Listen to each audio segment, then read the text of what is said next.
Federalist number 8, The Consequences of Hostilities Between the States, by Alexander Hamilton.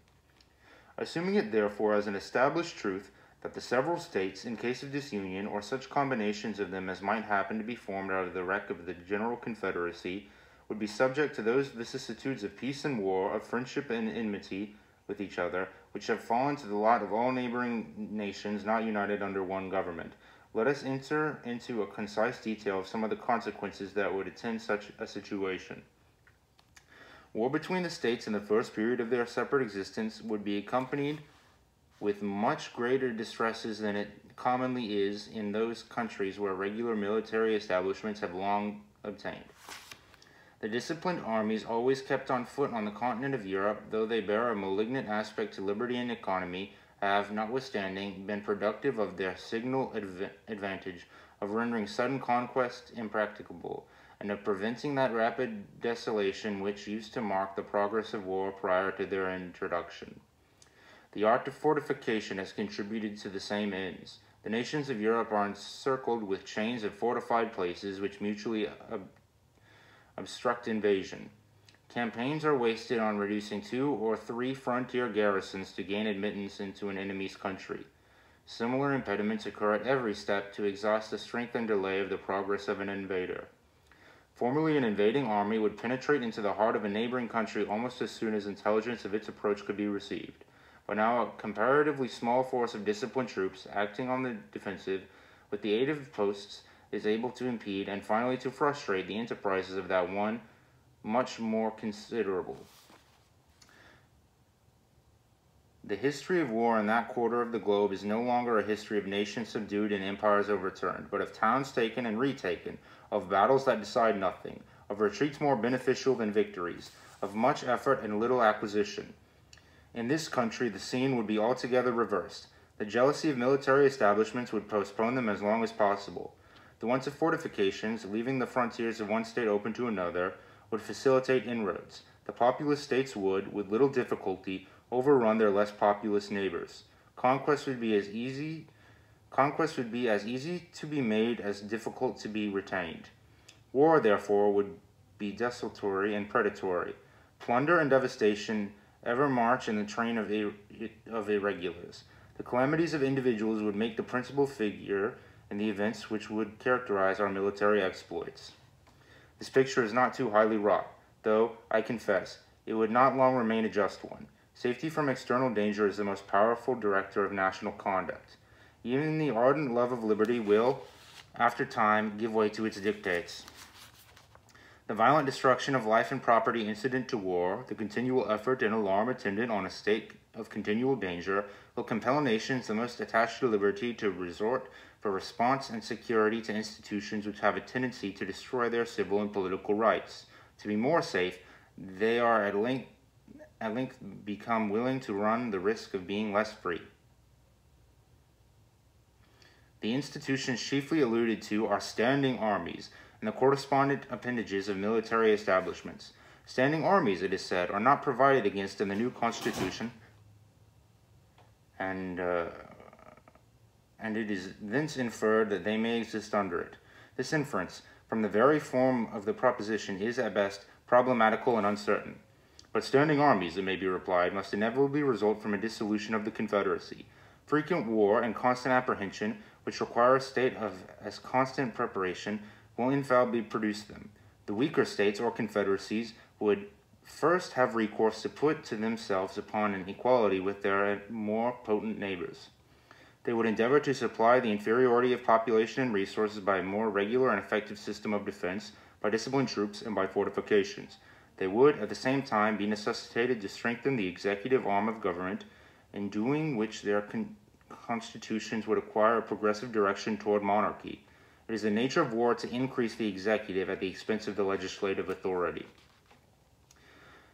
The expedients which have been mentioned would soon give the states or confederacies that made use of them a superiority over their neighbors.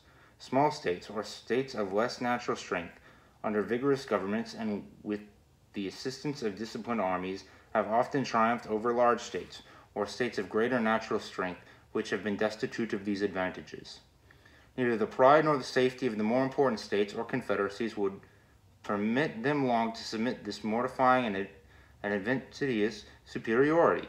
They would quickly resort to means similar to those by which it had been effected to reinstate themselves in their lost preeminence. Thus we should, in a little time, see established in every part of this country the same engines of despotism which have been the scourge of the old world. This, at least, would be the natural course of things, and our reasonings will be the more likely to be just in proportion as they are accommodated into this standard. These are not vague inferences drawn from supposed or speculative defects in a constitution, the whole power of which is lodged in the hands of the people or their representatives and delegates, but they are solid conclusions drawn from the natural and necessary progress of human affairs. It may perhaps be asked, by way of objection to this, why did not standing armies spring up out of the contentions which so often distracted the ancient republics of Greece? Different answers, equally satisfactory, may be given to this question. The industrious habits of the people of the present day, absorbed in the pursuits of gain and devoted to the improvements of agriculture and commerce, are incompatible with the condition of a nation of soldiers, which was the true condition of the people of those republics. The means of revenue, which have been so greatly multiplied by the increase of gold and silver, and of the arts of industry, and the science of finance, which is the offspring of modern times, concurring with the habits of nations, have produced an entire revolution in the system of war, and have rendered disciplined armies, distinct from the body of citizens, the inseparable companion of frequent hostility. There is a wide difference also between the military establishments in a country seldom exposed by its situation to internal invasions, and one which is often subject to them and always apprehensive of them. The rulers of the former can have no good pretext, if they are even so inclined, to keep on foot armies so numerous as must of necessity be maintained in the latter. These armies being, in the first case, rarely if at all called into activity for interior defense, the people are in no danger of being broken to military subordination. The laws are not accustomed to relaxation in favor of military exigencies. The civil state remains in full vigor, neither corrupted nor confounded with the principles or propensities of natural strength of the community. Neither corrupted nor confounded with the principles or propensities of the other state. The smallness of the army renders the natural strength of the community an overmatch for it, and the citizens not habituated to look up to the military power for protection or submit to its oppressions, neither love nor fear the soldiery. They view them with the spirit of jealous acquiescence in a necessary evil, and stand ready to resist a power which they suppose may be exerted to the prejudice of their rights. The army under such circumstances may usefully aid the magistrate to suppress a small faction or an occasional mob or insurrection, but it will be unable to enforce encroachments against the united efforts of the great body of the people. In a country of the predicament last described, the contrary of all this happens. The perpetual menacings of danger oblige the governments to be always prepared to repel it. Its armies must be numerous enough for instant defense. The continual necessity for their services enhances the importance of the soldier and proportionally degrades the condition of the citizen. The military state becomes elevated above the civil. The inhabitants of territories, often the theater of war, are unavoidably subjected to frequent infringements on their rights, which serve to weaken their sense of those rights. And by degrees the people are brought to consider the soldiery not only as their protectors, but as their superiors. The transition from this disposition to that of considering them masters is neither remote nor difficult, but it is very different to prevail upon a people under such impressions to make a bold or effectual resistance to usurpations supported by the military power. The kingdom of Great Britain fails within the first description. An insular situation and a powerful marine guarding it in a great measure against the possibility of foreign invasion supersede the necessity of a numerous army within the kingdom. A sufficient force to make head against a sudden descent till the militia could have time to rally and embody is all that has been deemed requisite. No motive of national policy has demanded, nor would public opinion have tolerated, a larger number of troops upon its domestic establishment. There has been, for a long time past, little room for the operation of the other causes, which have been enumerated as the consequences of eternal war. The peculiar felicity of situation has, in a great degree, contributed to preserve the liberty which that country, to this day enjoys, in spite of the prevalent venality and corruption. If, on the contrary, Britain had been situated on the continent, and had been compelled, as she would have been, by that situation, to make her military establishments at home coextensive with those of the other great powers of Europe, she, like them, would in all probability be, at this day, a victim of the absolute power of a single man. 'Tis possible, though not easy, that the people of that island may be enslaved from other causes, but it cannot be by the prowess of an army inconsiderable as that which has been usually kept within the kingdom. If we are wise enough to preserve the Union, we may for all ages enjoy an advantage similar to that of an insulated situation.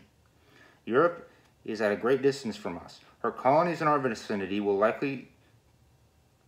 be likely to continue too much disproportioned in strength to be able to give us any dangerous annoyance. Extensive military establishments cannot, in this position, be necessary to our security.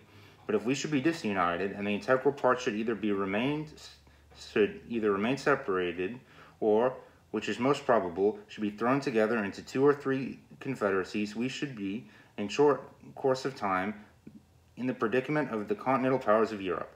Our liberties would be a prey to the means of defending ourselves against the ambition and jealousy of each other. This is an idea not superficial nor futile, but solid and weighty. It deserves the most serious and mature consideration of every prudent and honest man of whatever party. If such men will make a firm and solemn pause, and meditate dispassionately on the importance of this interesting idea, they will contemplate it in all its attitudes, and trace it to all its consequences. They will not hesitate to part with trivial objections to a constitution, the rejection of which would in all probability put a final period to the Union. The airy phantoms that flit before the distempered imaginations of some of its adversaries would quickly give place to a more substantial prospect of dangers, real, certain, and formidable. Publius.